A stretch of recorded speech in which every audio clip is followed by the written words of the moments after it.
This is Trend Following Radio, where great thinking comes alive. Nobel Prize winners, legendary traders, best-selling authors, and the pros that know what drive us irrational human beings. I am your host, MICHAEL COVEL. Not filtered, raw, honest. That's my passion.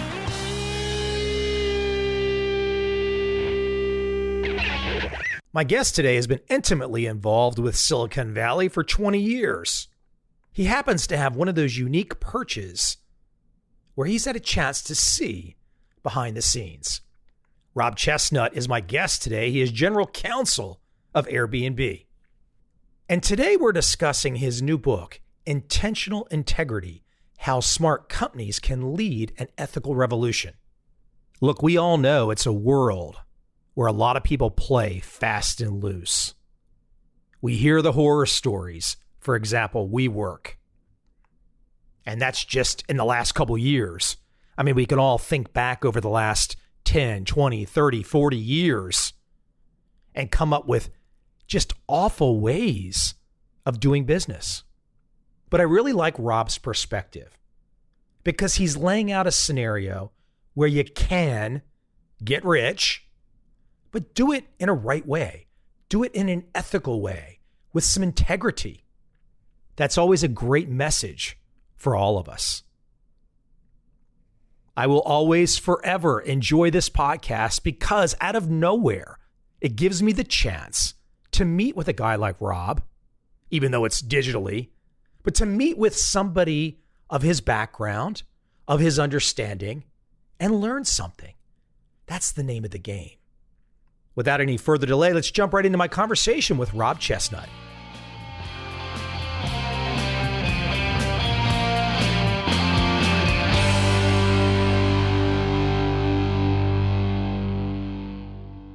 So listen, here's where I want to start with. Before we get into your work, I give you credit for a topic that can be controversial, can cause people to get antsy. You're very even-keeled about it, as I would expect from a former. It's just the facts. I got to say this from the top. If somebody really wants to get in and do a ground level, up and down, look at ethics from every standpoint in your organization, and you don't want to feel like you're being preached to, Rob, you're not preaching to people in your book. I could safely say that, right? Yeah, well, you can't because people will turn you off. Yeah. That was my worry going into the whole project, was that it would be, oh, this is some old guy trying to tell us what's right and wrong. My goal was really to go in a touch that, look, I want people to be thoughtful about this stuff because I do think that if you operate with intentionality, your business and culture, there's a lot of positive. There's a lot of benefit if you can weave integrity into your culture, the company, and into your life.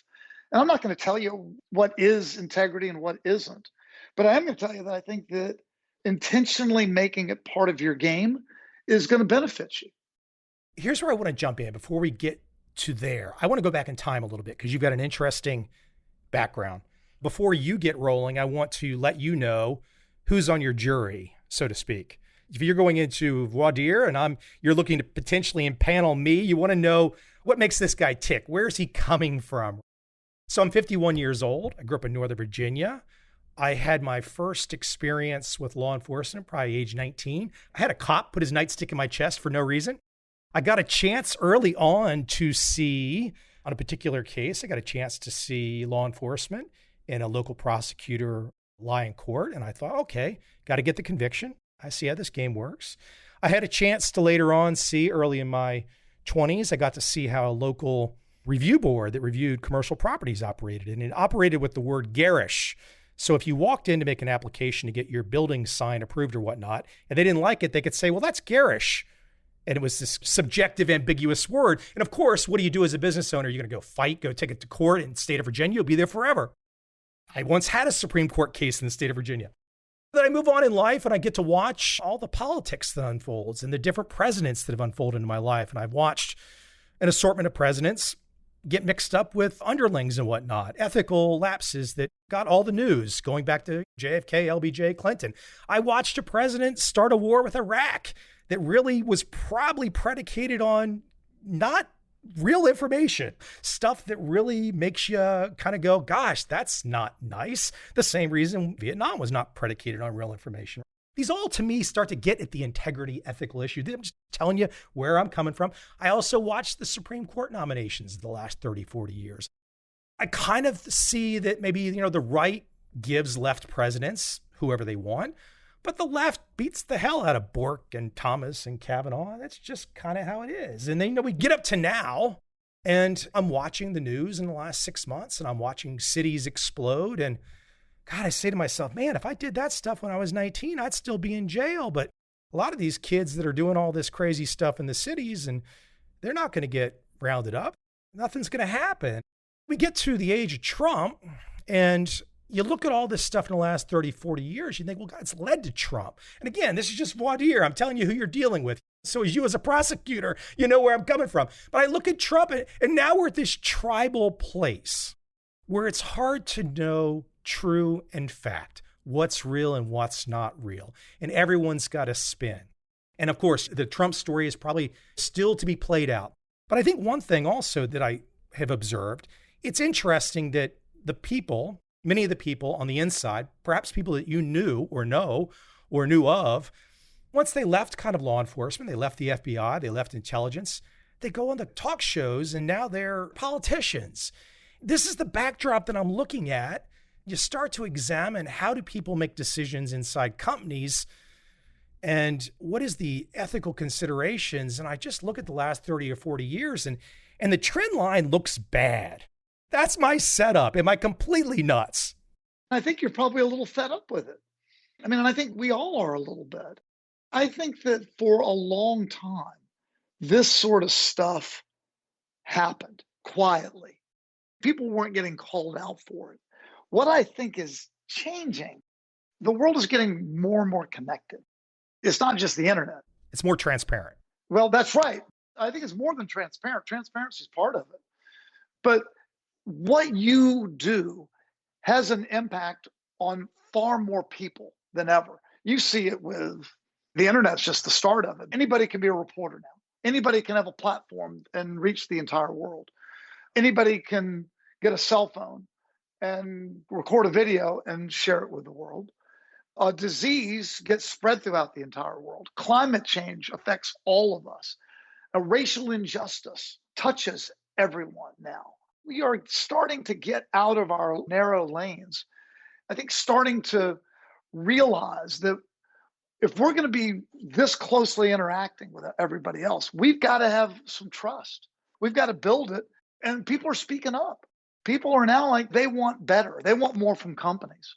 They want companies to step up and solve some of the world's big problems because the government's not doing it. They want to be proud of the place that they work. And instead of sitting on their hands, if they see something they don't like, now they're posting, they're tweeting, they're walking out, they're blogging. Customers are taking their money and they're moving it somewhere else if they don't like the way your company operates anymore.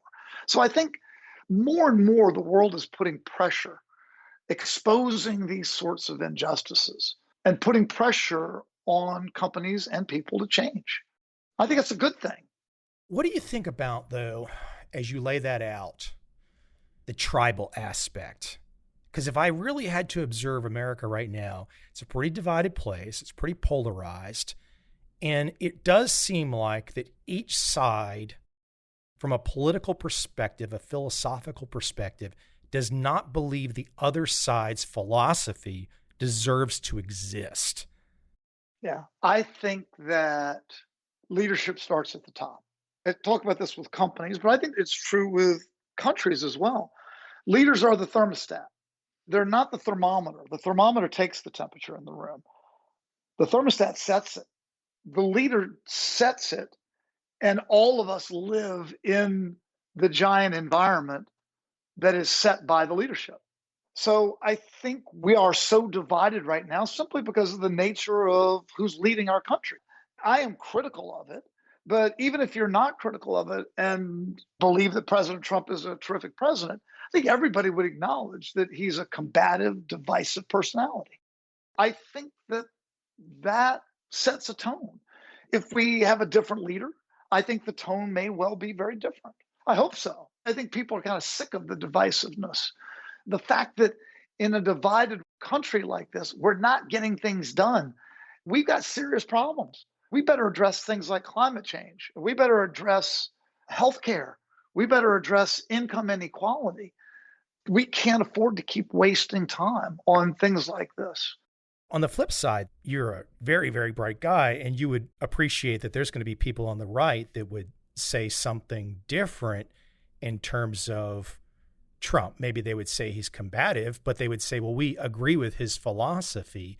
We agree with what ultimately he's representing, for example, like his Supreme Court picks or whatnot.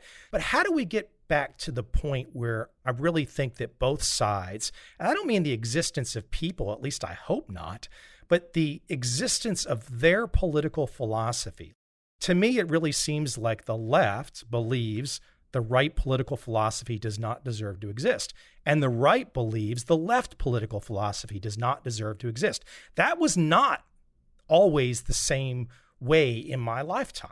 It has accelerated. I agree. Yeah.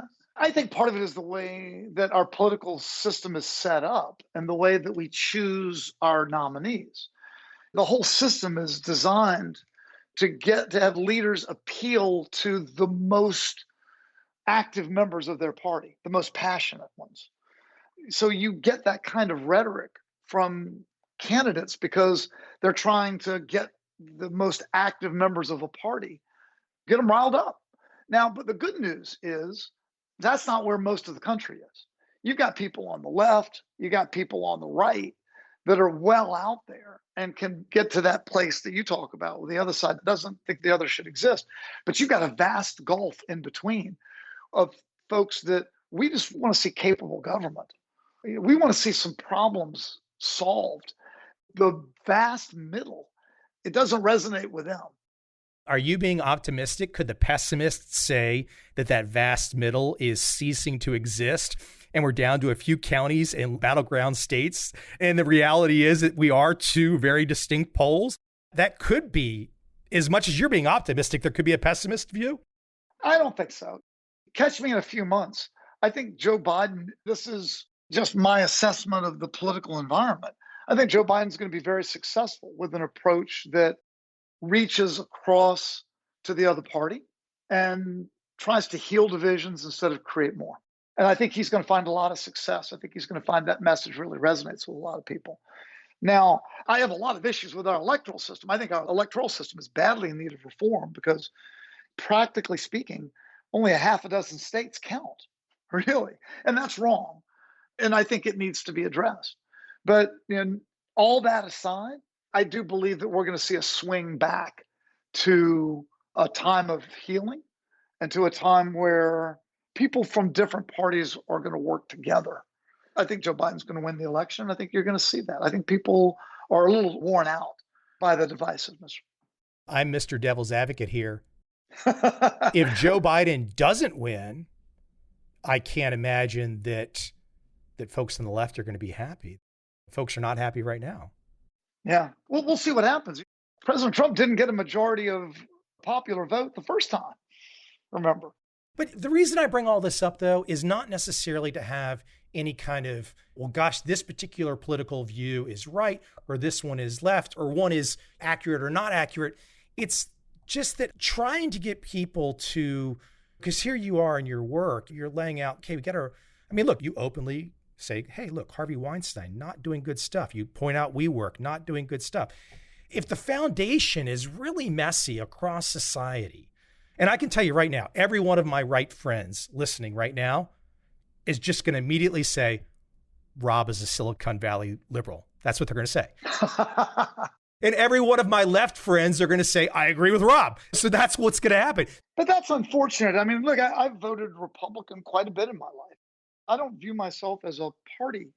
How I view myself is we got work to get done. And we are one country. And it's time we stopped focusing on the things that divide us and start focusing on the things that should unite us.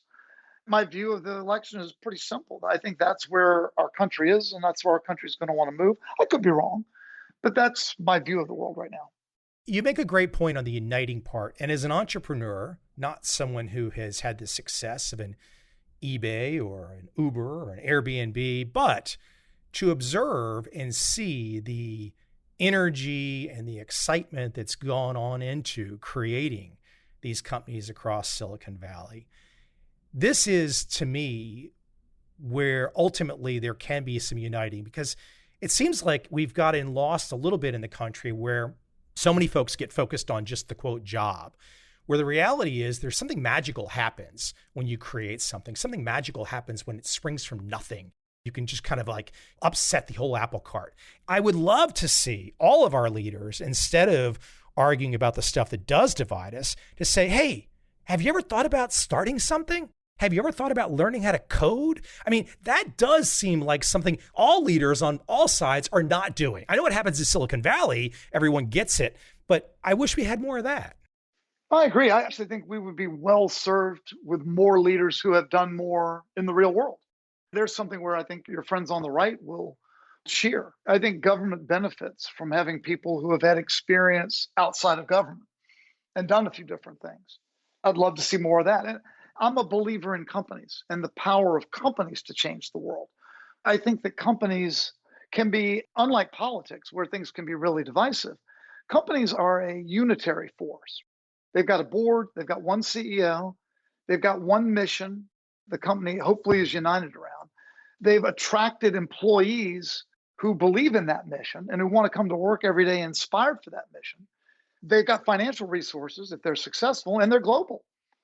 And look, we got a lot of problems that aren't going to be solved inside of the lines of a nation. We need companies. We need these global forces to get out and solve some of these problems. I believe that companies can do this, and we're seeing it. And we're seeing people push them in that direction. What does integrity mean to you? It's a sense of what's the right thing, and are you committed to doing it? It's not perfection, because if it were perfection, then no one would have integrity. But I think integrity is having a North Star. It's having a purpose, having an intentional plan of how you want to live your life or how you want to operate inside of a company, and then making a good faith effort to live according to that purpose. And then when you fall off the horse, like you'll inevitably do, having the self-awareness to realize that you got off track and recommit. Let's use an example that you use, one that was in all the news, especially last summer, I guess, when the IPO got scuttled. I had a lot of young friends, 20s, 30s, and they were already doing this kind of remote office space work and stuff. But then all of a sudden, WeWork just explodes. And there's this guy, this tall guy with long hair, looks like a rock star. People are talking about him. It's like 1999 again. It's God time. And then all of a sudden, wham, bam, thank you, ma'am. The whole thing just implodes and makes you scratch your head as an outsider. You're like, wow, how did that happen? But I guess behind the scenes, the integrity issues were really brewing all along, huh? Yeah, they really were. I think it starts with the investors and the board. The investors in this case are showered money on this really young executive. SoftBank, right? SoftBank, yeah. The chairman of SoftBank is famously said, he's an amazing entrepreneur himself. He is. But he's looking at Adam Neumann and saying, Adam, who wins in a fight? Smart guy or the crazy guy? And Adam says, the crazy guy. The chairman of SoftBank says, that's right. You need to be crazier. We don't want to make a nice little company. We want something giant. Success for him was being giant, not any purpose in the world beyond that. And I think when your mentors, the people that are giving you money, the people that you're listening to, are talking that way to you, and you're young and you don't have any experience and you're showered with an unlimited sum of money, you get off course. You get off course. And I think that Adam was missing in my mind, a couple of qualities. And I've met him and dealt with him a little bit when I was at Airbnb, lacking in a quality like humility, self-awareness. I think that sort of hubris got the company way off track. But on the outside, to us outsiders, the message was not that. We didn't see behind the scenes like perhaps you did and other people saw. It sounds like, if I'm reading your mind, none of what happened to WeWork probably surprised you. No, it didn't surprise me at all. You see this stuff in Silicon Valley and other places in the world too, the sort of the meteoric rise. I like to look at the leader. Do I believe in the leader? Do I believe that this is someone are they operating with integrity? Do they have some humility? What are they going to do when things get tough? I think that sometimes if there's a flaw at the top of the company, it's not a shock to me that things can go south very quickly. Now, you probably didn't have the opportunity, or perhaps it wasn't your place to say, but when you're faced with a situation like that, perhaps coming in contact with a young guy like that, and you've got a lot of experience going back a long time, is there a chance to say something? I mean, obviously, I guess there wasn't. Nobody could really get to him. He had built such a moat around him, this cult of personality, but there's just really not a chance to get to someone like that until they implode? Well, I think it depends on what your role is. If I had gone to Adam, he wouldn't listen to me. I'm sure he wouldn't have listened to me. But a board member, an investor, some senior figure in his life, I'd like to think could have helped guide him in a better direction. Why did they not? Because they are thinking about other things. What they're caring about is how big can we make this company? How much money can we make? And by the way, there's nothing wrong with making money. I think that's terrific. But if that is the purpose, so I don't think profit is purpose. You can't confuse the two. A company needs purpose. A company needs a reason to exist, something that's good for the world. As a byproduct of pursuing that purpose, they need to make money in order to fuel their business. If all you're worried about is getting big, you're going to start cutting ethical corners to get there. And at some point, it's going to come back and haunt you. Give me an example or two of behind the scenes, because I think if you've got a perspective of somebody that's a very positive one, I'm sure they will not mind if you say it. Tell us a story, somebody that you've met. You've been in the Silicon Valley area, I think, since '99, involved in all the interesting companies. Tell us a story. Tell us about somebody behind the scenes, something that happened, an anecdote that really just stopped you in your tracks. And you're like, wow, that person has got it. They get it. They've got the intentional integrity. Yeah. Brian Chesky at Airbnb. I'll give you the great story. When I had been at the company just a few months, we started getting reports of discrimination, that certain hosts were discriminating against guests, not letting them stay in their place because of the color of their skin. And it became a thing. There was a hashtag, Airbnb while black, users writing about their experiences. And the press started coming, lawsuits were being filed. It was a difficult situation. Of course, I'm being the good lawyer. I go off and I do my homework. What is the legal liability of a platform like Airbnb if some hosts engage in housing discrimination? Is short-term housing covered by federal law? Is Airbnb as a platform legally responsible? So I go to my first meeting with Brian on this, and I start to talk to him about it. And he holds up his hand and says, "I don't care." I said, "What do you mean you don't care?" He said, "Rob, if this sort of thing is going on our platform, then we are failing as a company. Our mission is to connect people. That's what we're about. So if this is going on, we're failing in our mission." He said, "So I don't really care what the law says because we're going to fix it." What part of the law, for example, if you guys just unilaterally decided, hey, we're just not going to allow discrimination on our platform, what part of the law would have benefited discrimination? We simply could have said, look, our terms of use say no discrimination. We don't like discrimination, but we don't know when a host turns down a guest. We don't know why they're turning them down. We can't be legally responsible. That would have been easy to say. I think that would have been the traditional path to take. And I think Brian made it easy for me as a lawyer. I jumped on an airplane and went down to LA and met with the California Department of Fair Employment and Housing. They had sued us in a class action on this. They didn't even want to meet with me. I had to talk them into giving me a half an hour. I walked in and told them, I said, look, we could argue about the law, but that's a waste of our time because frankly, we care about this issue just as deeply as you do. We want it fixed. I'd rather work with you. Let's fix this. We're going to commit to fixing it. Let's work together. Don't worry about the lawsuit part of it because this isn't about the lawsuit. This is about doing the right thing and eliminating discrimination. We did a number of things on our platform. I mean, one thing we did, for example, is we required every user to take a pledge, a very simple pledge. And this isn't like something that's buried in the terms of use. We stopped everybody. threw up a page and said, I commit as a user that I will treat everyone, accept all, regardless of the color of their skin, their gender, their sexual orientation. And look, this wasn't the law. This wasn't the law in a lot of places where Airbnb did business, but we didn't care. We felt like this is the way that we are going to operate because of what we believe in. And look, about 1% of people refuse to agree to that. Okay, they're gone now. They're not going to be able to participate in our platform. Did we lose some people? Yeah. But I think what we gained was a lot more important.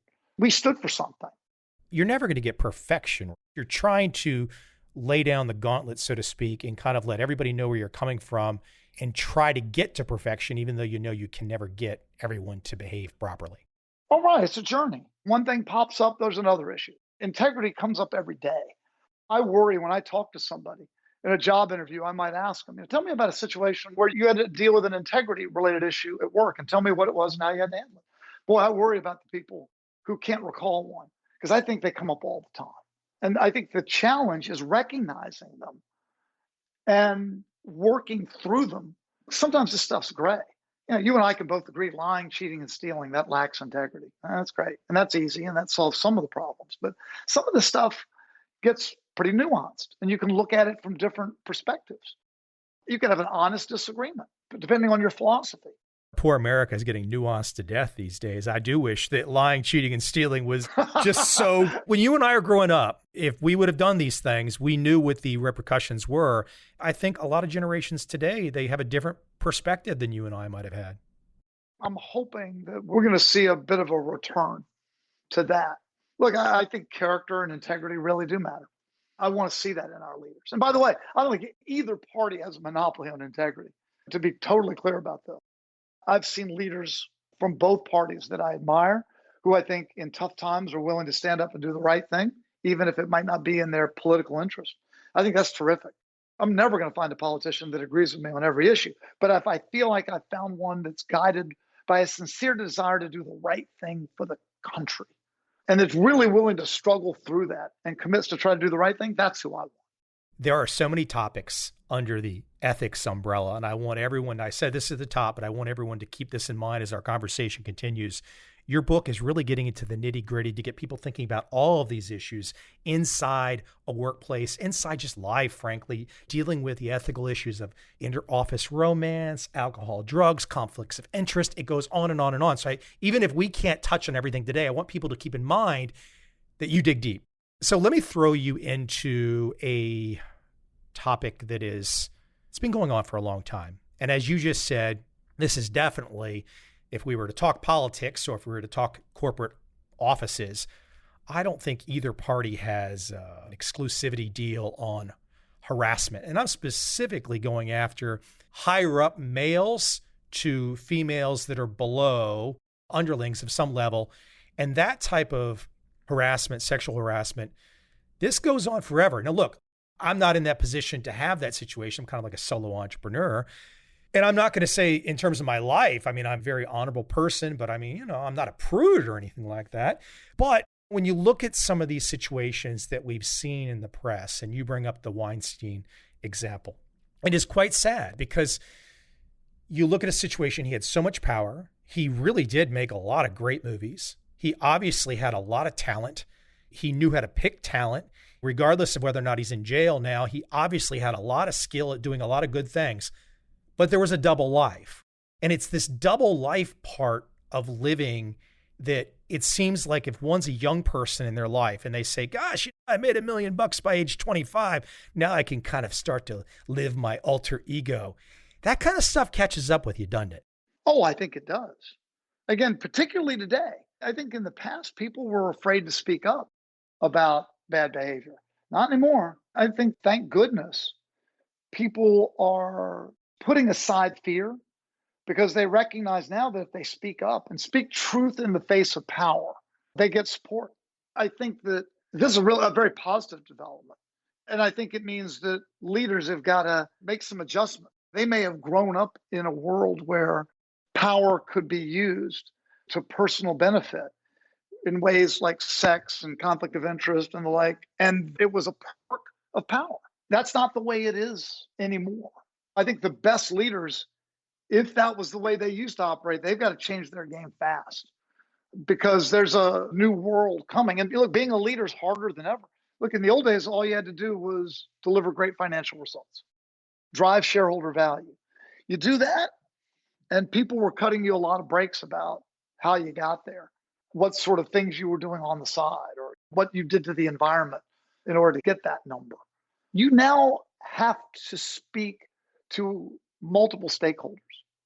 You've got more stakeholders than just your investors. You've got an obligation to your employees, to your customers, to the broader community, to do good by all of those stakeholders now. I think becoming a leader has become, not only do you have to step it up from an integrity perspective, but boy, you've got to have a more varied skill set. All this time you've spent in Silicon Valley, and I'm just using it as an example because it's kind of where you are right now. We could pick any industry, we could pick any location, any country. Frankly, these issues and mores are going to be different across countries. When you look at the landscape of Silicon Valley, so many young people, a lot of young men, very successful early in life, where do you put the needle, so to speak? How many young guys that are making it big in Silicon Valley early are getting what you're saying versus how many are not? Because I'm the outsider looking in. I want to know, how crazy is it behind the scenes, or how not crazy is it behind the scenes? Well, it certainly takes a level of maturity to handle success in a way that still has integrity. I think Brian's done a good job with it. But again, a lot of people don't realize, Brian Chesky at Airbnb, his parents were both social workers. So he kind of grew up in an environment where doing good in the world is actually highly desirable and admired behavior. Look, he didn't go to business school. He went to the Rhode Island School of Design. There they talk about ethical design. So he wasn't burdened with an old philosophy of shareholder value taught in some business school. And I think that's been a real advantage for him, to be honest with you. I don't think some other leaders have handled it as well. It's all over the place. A lot of times you don't hear about the ones that handle it really well. And they build really good companies, but they're just not Facebook. You hear about Facebook, you hear about WeWork. There are a ton of really good companies operated by leaders that I admire. You get it all ages. One leader I write about in the book who I really admire is Adam Silver at the NBA. Really good, high level of self-awareness, strong humility, focuses on building bridges and partnerships, not divisive at all. Look what he's pulling off right now with the NBA bubble in the playoffs. And I think he's doing it because of relationships of trust that he built with players and players union and other stakeholders. You don't see him taking a lot of credit for it. He's quiet. He's trusted. I think he's an example of somebody that really leads well in a complicated business environment. They're out there. They don't necessarily get a lot of the headlines because they're not looking for the headlines. This podcast started off 8 years ago with me talking to my trading friends. I'd written a bunch of trading books, but after a while I got bored and I said, gosh, I want to talk to all kinds of interesting folks. And the very first person that agreed to, kind of a non-investor, non-trader that agreed to an interview with me on this podcast, was a professor at Duke named Dan Ariely. Dan's terrific. As you know from the book, I spent some time with him helping me understand the science of dishonesty. Why don't you talk about your experiences with Dan? The part that I saw was the idea, let's say somebody does have this ethical integrity breakdown. How does one dig out of it? I'll let you expand even farther. The key thing I learned from Dan is that there aren't good people and bad people. All of us are engaged in a struggle. There's good and there's bad inside of us, and we're all capable of both. And what really influences what's going to win in any particular set of circumstances is we want to feel good about ourselves. So if we are in an environment where others are acting ethically, where leaders are acting ethically, emphasis is put on it, we are far more likely to act ethically, because if we don't, we are going to feel like we are out of step and not a good person. But if we are in an environment where people are cutting ethical corners, then we feel justified in being able to do so ourselves. He taught me that two of the most dangerous environments from an integrity perspective are very creative workplaces and highly intelligent workplaces, because highly creative, intelligent people are really good at being able to construct rationalizations for why what they're doing is okay. I think what he helped me understand is that it's a constant struggle. If you're going to be successful in creating a high integrity workplace, you've got to create that environment where people believe that it is valued and people believe that those around them are acting that way. We naturally regress to a less ethical environment when no one says anything. Ambiguity and silence are enemies of integrity. Let me take you back in time a little bit again. I started off there, but not the political side of it, but more of your career in the Justice Department. I've always wanted to believe that when I think of law enforcement, I think of justice. I want to think of a neutral arbiter. Now, everybody might have a different person they vote for president, but I want to think when it comes to the law, let's be fair here. Let's go for justice. Don't bring the partisanship into the game, so to speak. Does it cause you any feeling that's not a good feeling, that when you see so many folks that would have been on the inside of law enforcement immediately, and this is not a partisan question. Some people are going to say, oh, Mike, I know it's partisan. No, it's not meant to be, because we could surely find examples on both sides. Over the last 10, 20 years, to see so many folks that are on the inside of justice, so to speak, working in the department that you once worked in, go to the TV shows and become partisans. You did something completely different. Your career is, okay, I worked in the Justice Department. Now I'm working in the private sector. And you've written a book on integrity. So nobody can come back and say, well, Rob's doing the same thing. It's not the case. When the folks immediately just leave justice and become partisans, that makes me, as you said at the very top, Mike, you sound a little fed up. When people just leave law enforcement and justice, because that's a chosen career. I mean, that's a pretty honorable damn thing to choose. But when you leave it so fast, not you, somebody, when you leave it so fast and go straight to partisan, man, it makes my head spin. So many people who are in justice don't go that way. There are some very visible examples of what you're talking about. But the vast majority stay and have it as a lifelong career, or they go into private practice with it. I like people that change it up in life. That minority that's leaving, though, have become pretty big voices. Yeah, that's true. They do. But I think we can't pretend that they weren't human when they were prosecutors or when they were in the Justice Department. Prosecutors are human too, like it or not. I've had a lot of great experiences with people in law enforcement, people that I really respect that have a lot of integrity. I've also had a couple of experiences that didn't have much integrity. I don't think prosecutors and police, they are human too, and they will do awful things at times. I had a real eye-opening experience when I went to eBay and ran into a prosecutor that I really felt had no integrity on the other side of a particular matter. And it was painful to me to see it. I don't look at prosecutors and police as all having high integrity and honorable, because they're not. A number of them are. But in all of us, there's that struggle. And it doesn't matter if you're a prosecutor or what you do for a living. I think we have potential for good and evil in all of us.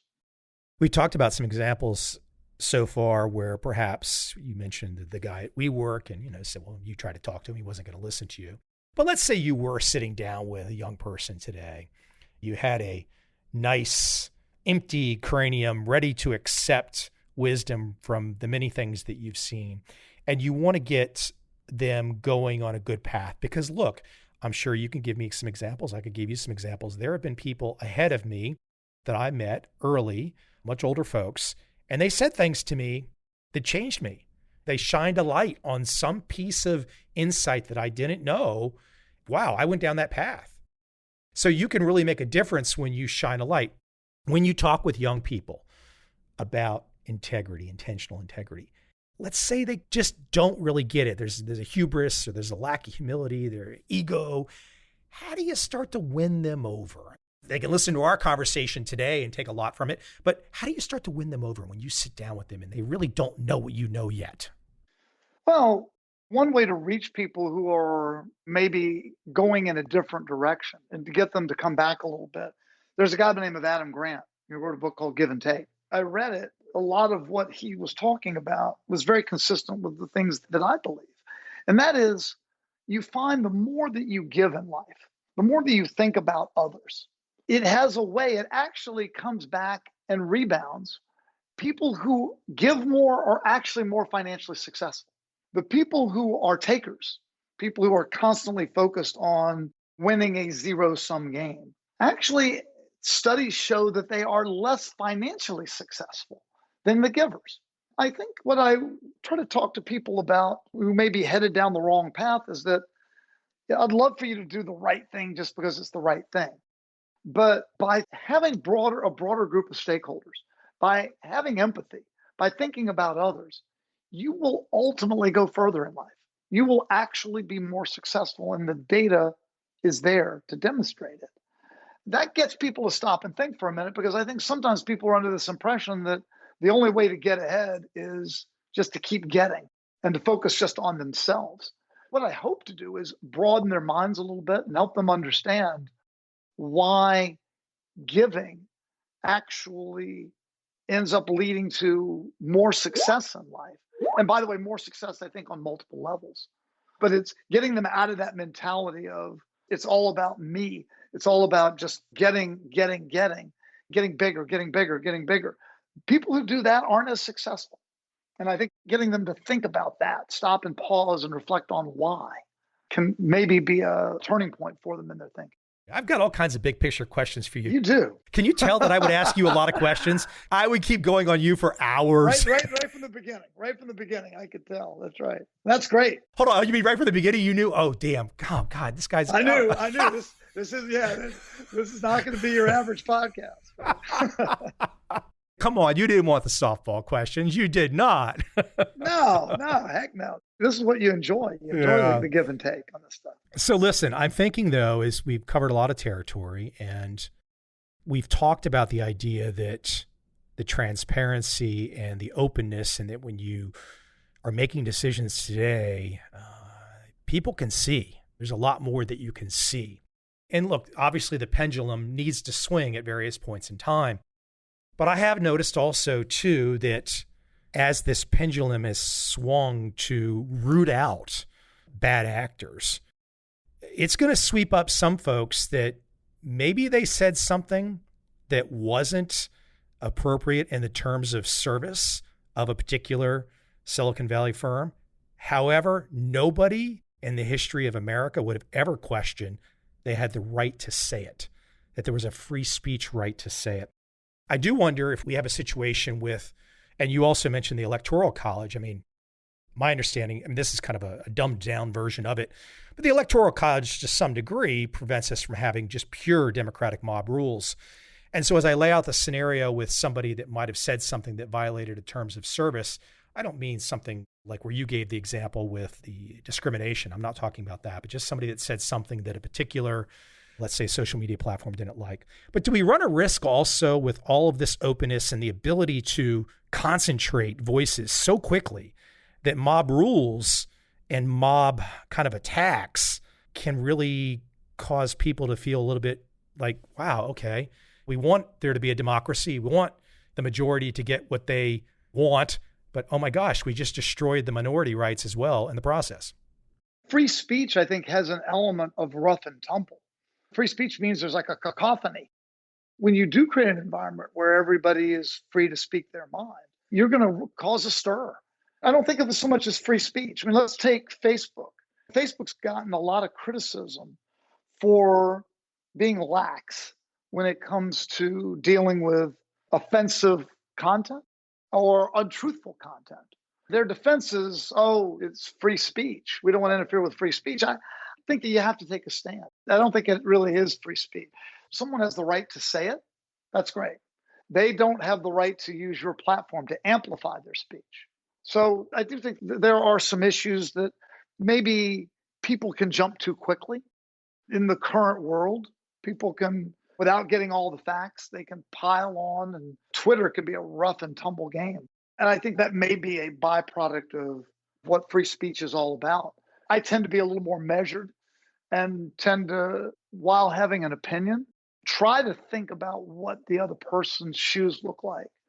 Recognize that everybody comes at problems and perspectives with their own socioeconomic background, their own life experiences, like the ones you laid out in voir dire at the beginning. I think that's healthy, those diverse perspectives.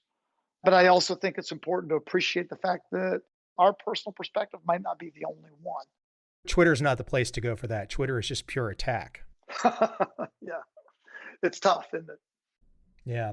Hey, one last thing, curious, and I think my friends on the right would probably be thinking this, and you've got some perspective.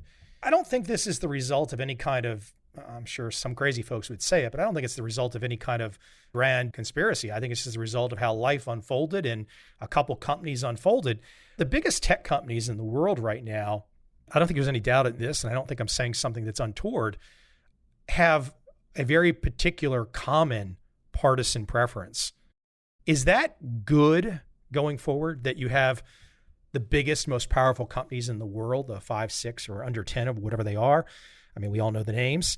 Is it good that those companies just don't have any perspective from the top that reflects but one side of the partisan aisle? I think that might be a little overstated. Having been in those rooms at some of those big companies, I believe that those companies would do better if they intentionally included more diverse voices in the room. And by diverse, I mean not just the color of skin and not just gender, but even political. If I walked into a room at a tech company and everybody has my type of background, they've got my political points of view, they look like me, we're not going to come to a really good decision. We're going to miss things. I think that the tech companies benefit when they don't just hire people that are like themselves, where they intentionally get other perspectives on the spectrum. So if it's true, and I think it is, some of the tech companies tend to be more left leaning or more on the Democratic Party than the Republican Party. I think those companies detriment, and they need to step up. You make a great point there. And I think from a pure business perspective, there's a reason that Fox News came into existence. There was an underserved market. I would think from a business perspective, if I was in charge of Google or Facebook or Twitter or whatnot, or Amazon, I mean, I don't think Amazon really, people don't think of as political, even though Jeff owns Washington Post. I would think that eventually, if things became too partisan feeling, it would cause somebody to wake up and say, oh, half the country's on the other side. Let's create, I mean, it doesn't seem like a good business move even. No, I don't think it is. I'm a strong proponent of building a diverse team that brings all those different perspectives to fore. When we had the discrimination issue that I talked about earlier at Airbnb, people in the company were shocked that hosts were actually discriminating on the website. And I was shocked that everybody was shocked, because discrimination exists everywhere in the world. Why would anybody have thought? They were younger people, more to the left, and just surprised that there could be some racist out there, something like that. That's right. That's right. If the company had been more diverse at the leadership level at that point, maybe they wouldn't have been so surprised, and maybe we would have been able to do more to proactively prevent it. There were no Black voices in the leadership room at that point back in 2016, or very few. If no one in the room had been discriminated against, then how would you expect to build a business that could proactively see it coming and do something about it? It is to the detriment of these companies if they fail to have diverse leadership teams. And what's going to happen is that other companies are going to come up and they're going to look at more women leaders. For example, look, there was a study that came out of Great Britain recently where they looked at all the public companies. It's the FTSE, I think it's the name of the British Stock Exchange. And they broke the companies into two groups: those that had at least 1/3 women among their listed leadership team, and those that had less than 1/3. The ones that had more than 1/3, 10x profits than the group that didn't have 1/3 women. You need, as a company, to be able to tap into a diverse pool of talent if you're going to understand your customers and you're not going to have big misses. I think you're actually going to see companies start tapping into these traditionally underrepresented groups like women, like minorities, in tech, like Republicans. One last little final point, and not to toot your horn or my horn. When's the last time you heard this kind of an open back and forth conversation in the public sphere on major media? I can't recall. It's true. What I find is I have to switch radio stations. So when I'm in the car, I'll listen to the left station and the right station because I want to hear both perspectives. It's like parallel universes. It is. It is. It's like you're living in two totally different universes because you have to kind of figure out the truth by listening to both sides and trying to kind of work your way there as best you can. Because if you only listen to one or the other, no wonder we're so divided. You're surrounding yourself with this one perspective. And what happens when you listen to both sides and you have personal experience that says both sides are BSing you and you kind of know that it's a real nightmare. Yeah, you're shaking your head sometimes when you listen to each side. I do wish there are times that I yearn for Walter Cronkite, right, where I could turn on the television and find a trusted source to give it to me straight. But I realize that's not realistic because there is no straight. We all see the world differently. We all see it through our own lens. And let's admit it, we've all got our own lens. We've got, I think at the book I talk about, we've got our own glasses that are warped a bit by our life experiences. So there is no ultimate truth. There are just so many different flavors of it according to how we see the world. We didn't even have time today to get into how the rest of the world sees the world in terms of the American perspective. It's a completely different ballgame. I'll come back next year. Yeah. Hey, the book, Intentional Integrity, How Smart Companies Can Lead an Ethical Revolution. Again, there's a lot of detail in here. I took you around a lot of different topics. I hope you don't want to get off the phone and kill me, but I think it was a fun chat. It was a lot of fun. I really enjoyed it, actually. I meant it. I'll come back next year. Deal.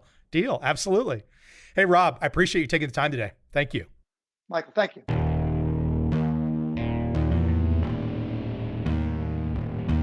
I see a time when those awake will understand how to make money in up, down, and surprise markets. Whether new trader or experienced, college student or financial advisor, protecting against a crash or just trying to make a lot of money, trend following offers everyone an answer in uncertain times. To get started immediately, send me an email, michael@covel.com. I will send you the right trend following steps to take along with my free video. But if you want to buy and hold, trust the government and trust Wall Street, this is absolutely not for you.